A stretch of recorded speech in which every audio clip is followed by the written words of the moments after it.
Democratic Republic of Congo is one of the poorest countries in the world. About 60 million people in this country live on less than $1.90 a day. This is despite the fact that Congo has one of the richest mineral deposits in the world. Basically, you can find almost every kind of mineral on the face of this earth within this country. In this video, we look at the history of Democratic Republic of Congo and how it turned into this war-torn and a power-stricken country that it is today. Credulous pawns, it is believed, of communists and their dupes in deliberate, organized attempt to undermine democracy and the United Nations. They hardly speak of the right. So as we discussed in the last video, Diomba was killed by many things, but the primary ones being poverty and corruption. There's a link to that video in the description and in the card above here or above here. Please do watch it once you're done with this video. It gives you more context. There are about 60 million people in Democratic Republic of Congo that are below the poverty line. That is the same as 7 times the New York City's population or 1.6 times the Canadian population. In order to understand how DRC got into the situation that it is in today, we need to go back. All the way from 15th century to 19th century, Congo was the epicenter of slave trade. Millions of people were taken away from their families and homeland and shipped to the Americas. Even though the slave trade was rampant, most of the European powers hadn't really considered Congo as a potential place to colonize. Primary reason being that the Congo River Basin, that is where DRC lies, is one of the most densely forested areas in the world and is one of the harshest environments to traverse. It just wasn't worth it for a lot of the European powers to try and colonize this part of the world. For hundreds of years, explorers tried making their way through the Congo Basin, but the conditions were just very harsh. As the slave trade started to slow down by the end of the 19th century, there was perhaps some hope for the people of Congo. Nope. It was actually around the same time that a man by the name of Henry Morgan Stanley decided to go and explore Congo. And this time around, he decided to not try coming in from the Atlantic, but instead come from the east end of Africa. Turns out it was a lot easier to actually explore the region coming from the east end. Between 1869 and 1877, Henry explored different parts of Congo and made certain detailed maps of the region. While Henry is in Africa, there's a development happening in Europe.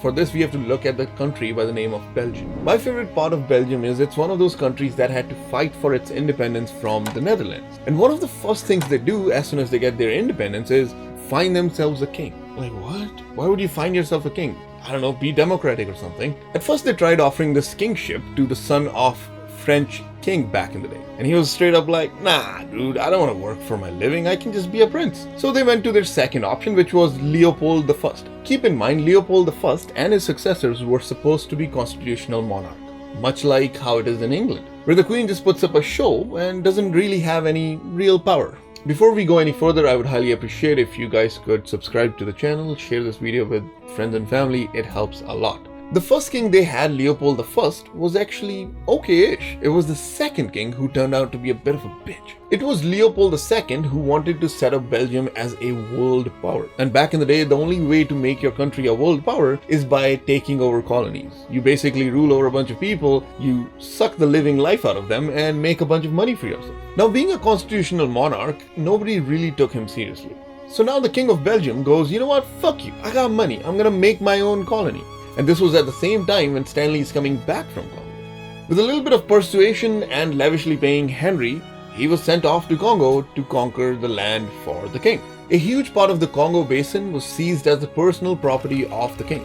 On 1st July 1885, the seized area was named Free State of Congo. The irony on this one is just remarkable. And just like that, the people of Congo, who perhaps had some hope developing as the slave trade was dying out, were once again shit out of luck. His methods to rule this colony were barbaric and ruthless.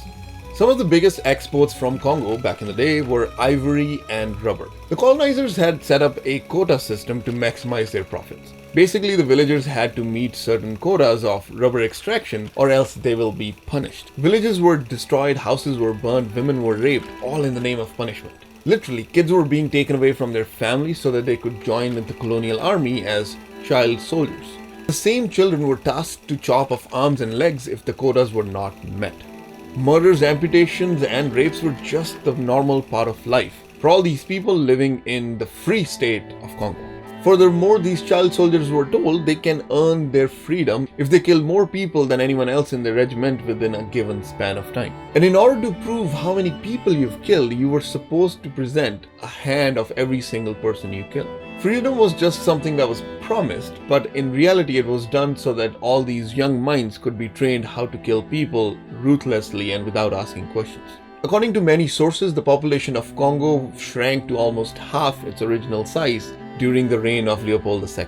In all of this, there were many brave men and women of Congo that wanted to push back. There were many rebellions that happened over the years, but they were all met with harsh pushback from the king's army. Similar to the case of Diomba that we studied in the last video, there wasn't much of an option for these people. In case of Diomba, he had to work so that he could feed himself and his family. Similarly, for a lot of the people under the colonial rule, there was the option of either die trying to be free or just die every single day or be amputated or raped or something that's going to come get them. Up to 10 million people died under the regime of King Leopold II. And early photographs of atrocities led to the world's first international human rights campaign. It hastened the end of King Leopold's rule, but his personal colony, which had made him rich, was handed over to Belgium in 1908. Going forward, the Free State of Congo will be now called Belgium Congo. With the Belgium government taking over, the amputations and mutilations did slow down a little. Other than the name change, a few things did change, but at the end of the day, it is still a colony driven by a government that's in it for the profits.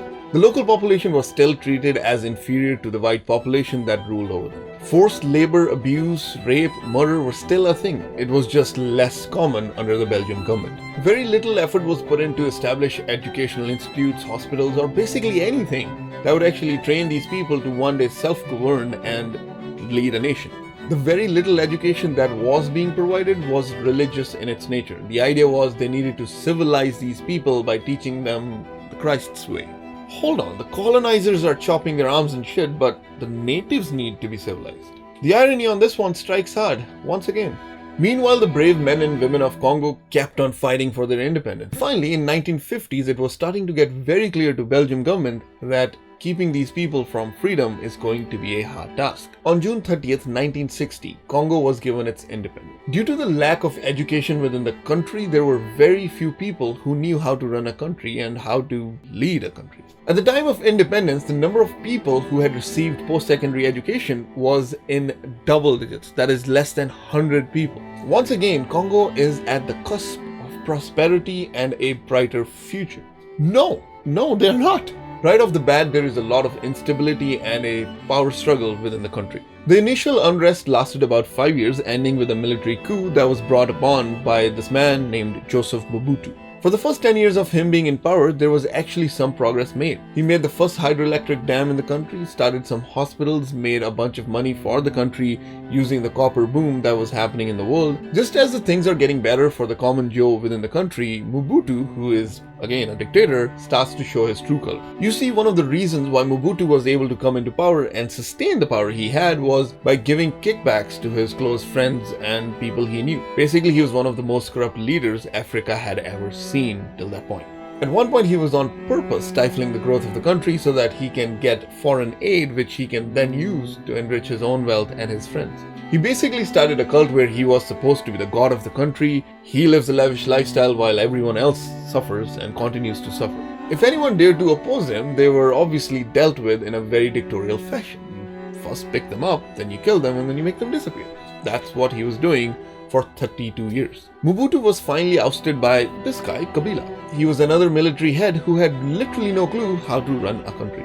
This was soon followed by a war that is called the African World War. There were numerous countries involved in this war. And once again, the center stage of this African World War was Congo.